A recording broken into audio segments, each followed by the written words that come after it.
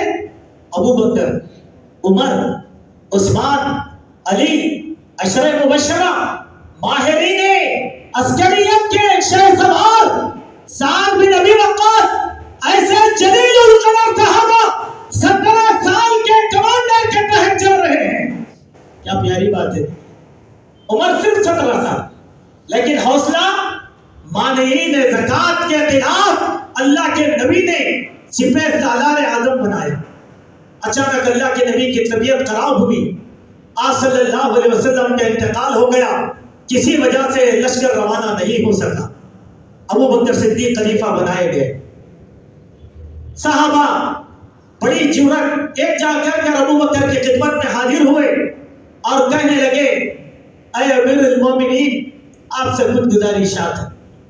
پہلی گزارش یہ ہے کہ اسامہ بن زید ایک کم عمر کے صحابی ہیں، ان کو اتنے بڑے لشکر کی لیڈرشپ دینا یہ تھوڑا سا بہتر معلوم نہیں ہوتا؟ عمر ہیں، عثمان ہیں، علی ہیں، بڑے بڑے لوگ ہیں، اگر آپ ان صحابہ کو دیں تو یہ بڑا بہتر رہے گا۔ اور بھی باتیں ہیں اس میں۔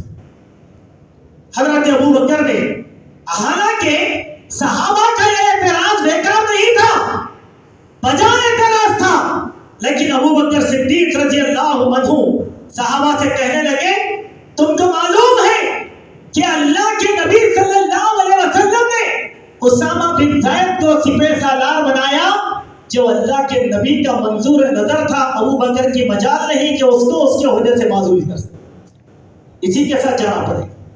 اللہ کے نبی کے انتقال کے کچھ دنوں کے بعد جب یہ لشکر نکلا تو کچھ خصوصی حالات وہاں پیدا ہوئے۔ میں صرف جوانوں کی اہمیت بتا رہا ہوں اس واقعے میں کہ اسامہ بن زید اپنی سواری پر سوار ہیں اور ان کی سواری کے ساتھ پیدل چلنے والوں میں ابو بکر و عمر بھی ہے، مہار پکڑی ہوئی ہے سواری کی۔ ابو بکر کہتے ہیں کیا سپہ سالار اعظم، اگر تمہاری اجازت ہو تو میں مدینے میں عمر کو روک لوں اپنے پاس؟ سبحان اللہ، خلیفہ ہے خلیفہ، اتنے بڑے خلیفہ ایک نوجوان سے گزارش کر رہے ہیں کہا کہ آپ کی اجازت ہو؟ کیوں؟ میں تو امت کا خلیفہ ہوں، لیکن یہ لشکر کے سپہ سالار صرف اسامہ ہے، اجازت کس کی؟ خلیفہ کی بھی نہیں چلے گی۔ کہا آپ اجازت دیں۔ اسامہ نے کہا کہ امیر المومنین آپ بھی ایسی بات پوچھ رہے ہیں، آپ رکھ لیجیے عمر کو۔ ان کی اجازت سے رکھا گیا، ان کی اجازت سے۔ تو معلوم کیا ہوا کہ 17 سال کے نوجوان کی اہمیت اسلام میں کتنی زیادہ ہے، ذرا سوچے۔ ابھی تو ہمارا 17 سال کا نوجوان بیچارہ پان کے ڈبے اور چائے کی ہوٹلوں سے اس کو فرصتی دی۔ ہمارا محبوب مشغلہ ہے ہمارے نوجوانوں کا۔ امت کہیں بھی چلے جائے، لیکن ہماری پرتعین زندگی کیا کیا ہوئی بھائی؟ آگے دیکھیے، دو مثالیں دیں گے ہم۔ ایک اور 17 سال کے نوجوان کی بات میں آپ کے سامنے رکھتا ہوں۔ ایک اور 17 سال کا نوجوان بنو امیہ کے زمانے میں، جب حجاج ابن یوسف ثقفی گورنر تھا، اس کے زمانے میں ہندوستان کے ایک بادشاہ راجہ داہیر کے دربار میں ایک مسلمان عورت کی توہین کی گئی۔ اس عورت نے ایک عرب قافلے سے ملاقات کیا اور اپنی چوڑیاں اتار کر اس قافلے کو دیا کہ یہ چوڑیاں لے جا کر تم مسلمانوں کے امیر حجاج ابن یوسف کے حوالے کرو، یہ کہتے ہوئے کہ ہند میں ایک عورت کو ذلیل کر دیا گیا، اگر تو خلیفہ ہے تو اس کی حفاظت کر دے۔ سبحان اللہ۔ آج جب کہتے ہیں محمد ابن قاسم رحمت اللہ علیہ 17-18 سال کی عمر کے نوجوان تھے، جو سندھ میں سب سے پہلے بڑا اسلامی لشکر لے کر داخل ہوئے، ان کی عمر کتنی تھی؟ 18 سال۔ 18 سال۔ اب ہمارے 18 سال اور اس بچے کے 18 سال کی تعلیم، تربیت اور فکر میں ذرا فرق محسوس کر لیجیے۔ ہم کیا کہتے ہیں؟ یہ زمانہ ترقی کا زمانہ ہے، سائنس کا زمانہ ہے، ٹیکنالوجی کا زمانہ ہے۔ پرانے زمانے میں کیا تھا میرے بھائی؟ پرانے زمانے کی سوچ اور صلاحیت کے مقابلے میں آج کی صلاحیت اور ترقی کوئی معنی نہیں رکھتی۔ آج 18 سال کا نوجوان بچہ ہے، اس زمانے کے 18 سال کا نوجوان قائد رہا کرتا تھا۔ یہی فرق۔ یوں ہی تاریخ میں ایک اور واقعہ نقل کیا گیا ہے، اور یہ واقعہ سلطنت رومانیہ کا واقعہ ہے کہ سلطنت رومانیہ میں عیسائیوں نے ایک مسلمان عورت کو سرے راہ رسوا کر دیا۔ اس عورت نے روم کی سلطنت سے ایک آواز لگائی، اور اس کی آواز تھی واہ معتصمہ، واہ معتصمہ، واہ معتصمہ، کیا ہے خلیفہ معتصم باللہ؟ خواب میں اس نے اس عورت کی آواز کو محسوس کیا اور ایک بڑا لشکر جرار لے کر سلطنت رومانیہ کی اینٹ سے اینٹ بجا دیا۔ وہ زوال تھا سلطنت رومانیہ کا۔ یہی نوجوان کی تاریخ۔ آج کیا ہے ہمارے نوجوان؟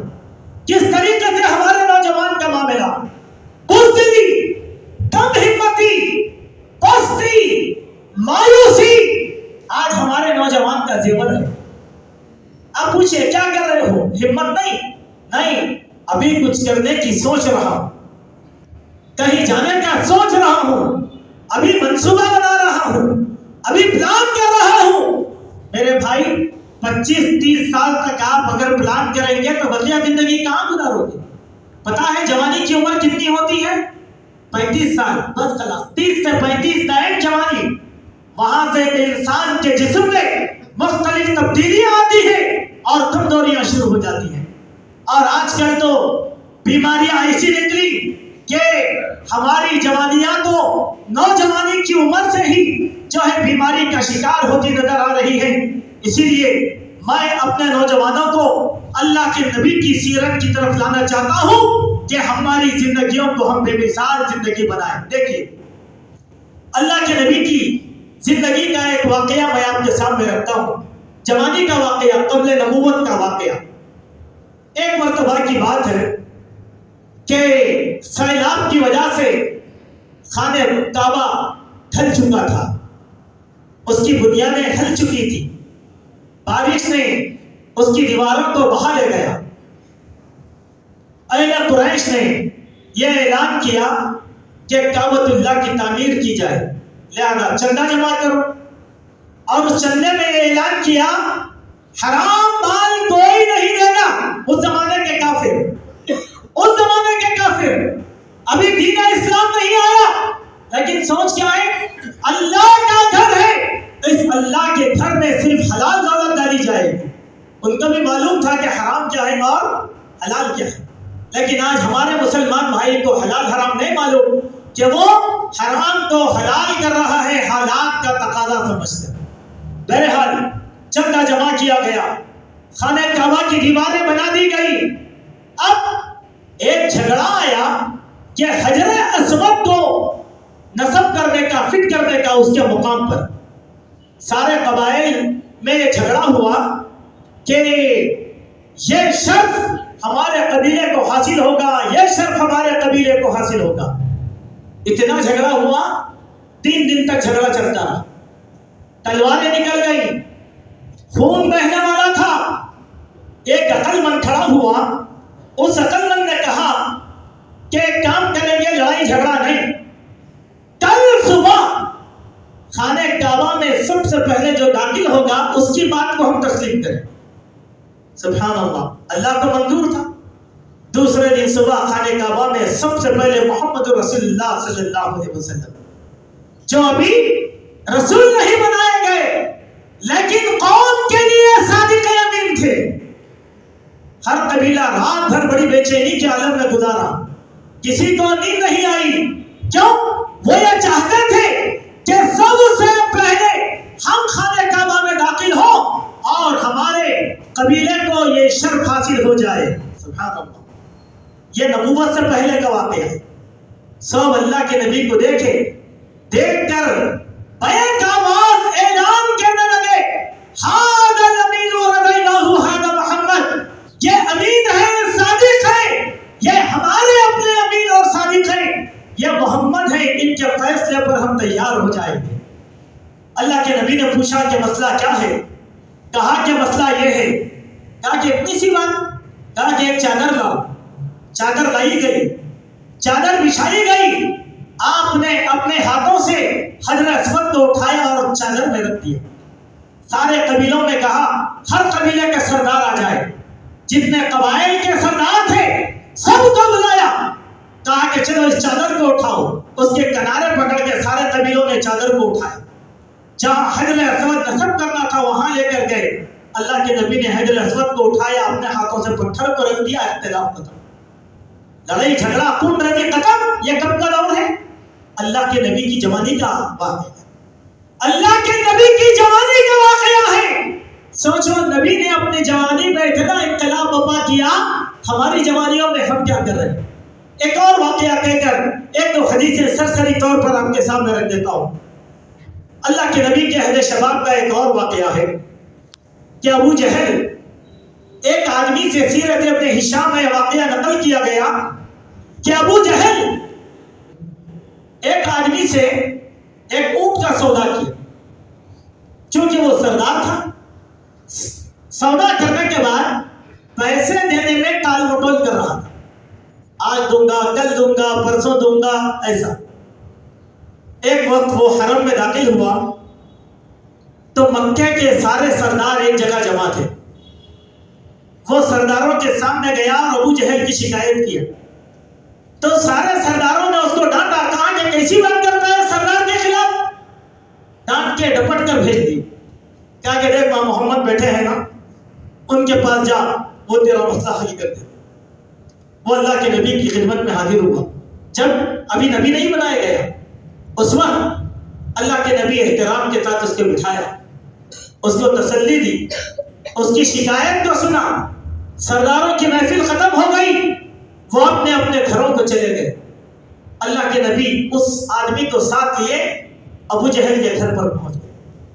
دستک دیا اللہ کے نبی نے، ابو جہل دروازہ کھولا، سامنے محمد صلی اللہ علیہ وسلم کی ذات. کہا کہ تم محمد میرے گھر میں اندر آؤ اندر آؤ. کہا کہ نہیں بعد میں اس آدمی کا مسئلہ حل کرو.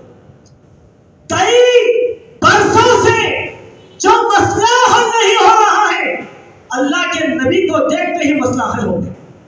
سردار گیا پیسہ لایا اور لا کر دے دیا. یہ کون سی تاثیر تھی میرے جوان. آج ہمارے پاس کیا ہے؟ ہمارے نوجوانوں کو ملازمت نہیں مل رہی ہے تو ہمارے نوجوان کیا کام کر رہے ہیں معلوم؟ لوگوں کی حق تلفی کا. کیسا؟ اگر کسی کو پیسہ وصول کرنا ہے ہمارے نوجوانوں کو بھیج دو پیسہ وصول کر کے لا لیں، چاہے جائز چاہے نہ جائز. اگر کسی کو ڈرانا ہو نوجوانوں کو لے لو، ایک گروپ بنا دو، جوانوں کو بھیج دو، جا کر وہ لوگ ہلہ کریں گے، خوف اٹھا کر آ جائیں گے. یہی نہیں، کہیں زمینوں پر اگر قبضہ کرنا ہے تو ہمارے نوجوانوں کی ٹولیاں بنیں گی. وہ بولتے بعد ہفتہ نہیں کوئی قبضے پہ بیٹھنا ہے تو بولو ہم لوگ تیار ہے، روز کے 1000 روپے کا معمول. اللہ اکبر. ہمارے نوجوانوں کا کوئی مقصد حیات نہیں تو ان کا استعمال کس طریقے سے غلط ہوگا. کہیں سود خور ہمارے نوجوانوں کا استعمال کر رہے ہیں، کہیں ظالم لوگ زمینوں پر قبضہ کرنے والے ہمارے نوجوانوں کا استعمال کر رہے ہیں. اور کچھ نہیں تو ہمارے سیاستدان ہمارے نوجوانوں کا استحصال کر رہے ہیں. سوچو، میں یہ بات بڑے ہی درد کے ساتھ آپ کے سامنے رکھ رہا ہوں میرے بھائی. ایک عالم کی صحبت میں رہنے کا کوئی فخر نوجوان کو نہیں ہے. اگر وہ ایک کونسلر کی سنگت میں رہ گیا تو سمجھتا ہے کہ وہ سیاسی لیڈر بن گیا. یہ تو ہمارا استحصال ہے. بھائی صاحب کا تعلق ہے، ایم ایل اے صاحب سے دوستی ہے، ایم پی صاحب سے دوستی ہے، فلاں سیاسی جماعت میں اس کا اثر و رسوخ ہے. یہ سب چیزیں تم کو نہ دنیا میں سرفراز کریں گی اور نہ آخرت میں. یہ وہ لوگ ہیں جو تم کو بیچ میدان میں چھوڑ کر بھاگنے والے ہیں، منجدار میں چھوڑیں گے اور بھاگ جائیں گے. اسی لیے میرے نوجوان بھائیوں، ہمارے لیے ضروری ہے کہ اپنی جوانی کا احتساب کریں. آخری میں ایک حدیث اپنے نوجوانوں سے گزارش کرنا چاہتا ہوں. اپنی جوانی کے بارے میں اللہ سے سوال، اللہ کے پاس سوال کیے جاؤ. اللہ سوال کرے گا کہ جوانی کے ایام کہاں تم نے جو ہے خرچ کیے ہیں. اسی لیے اللہ کے نبی نے فرمایا سبعۃ یظلھم اللہ یوم القیامہ فی ظل یوم لا ظل الا ظلہ.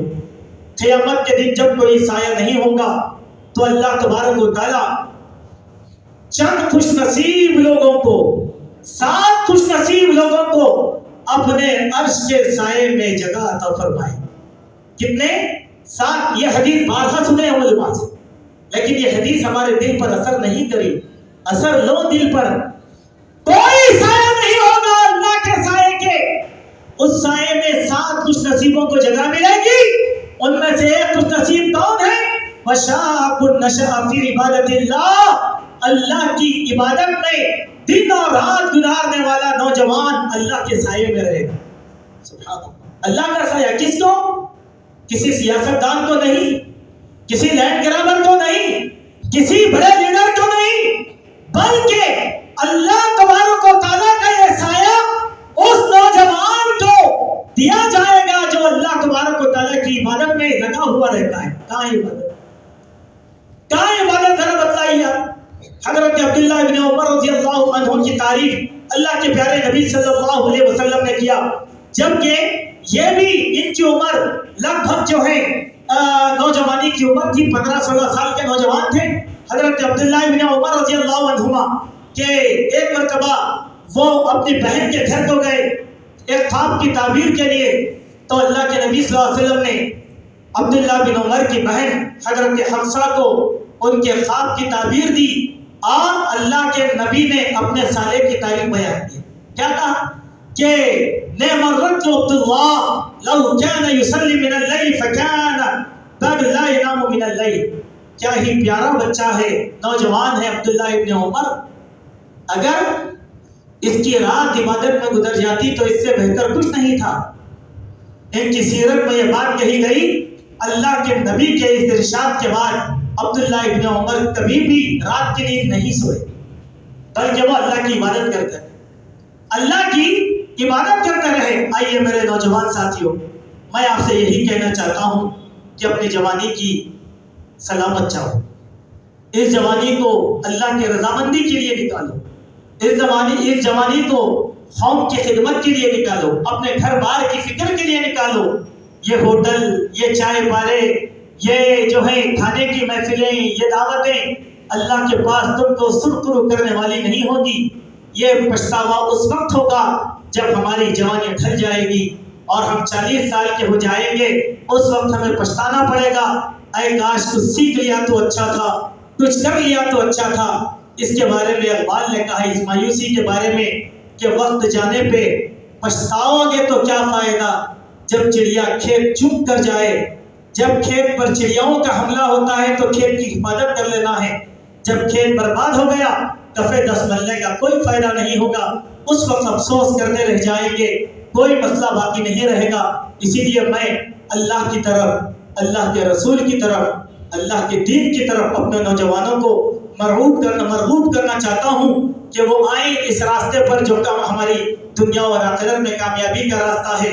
اللہ تعالیٰ سے دعا ہے، اللہ تبارک و تعالیٰ ہم سب کو عقیدہ توحید پر استقامت نصیب فرمائے، دین کا فہم نصیب فرمائے، غفلت کی بے شعوری زندگی سے اللہ تعالیٰ محفوظ فرمائے۔ اللہ جب تک زندہ رکھے، اسلام پر رکھے، جب ہمارا خاتمہ ہو ایمان پر ہو۔ اقول قولی ھذا استغفر اللہ من کل ذنب واتوب الیہ۔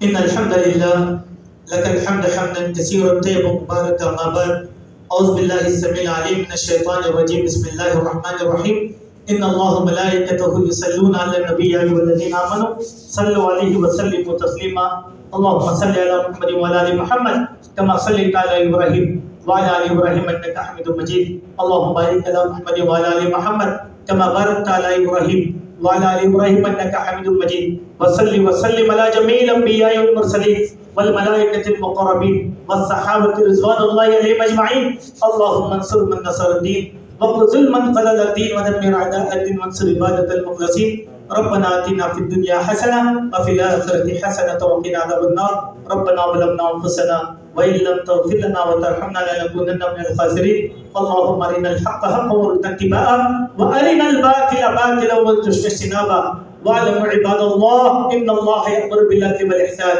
وإيتاء ذي القربى وينهى عن الفحشاء والمنكر والبغي يعظكم لعلكم تذكرون اذكروا الله يذكركم وادعوه يستجب لكم ولذكر الله أكبر والله يعلم ما تصنعون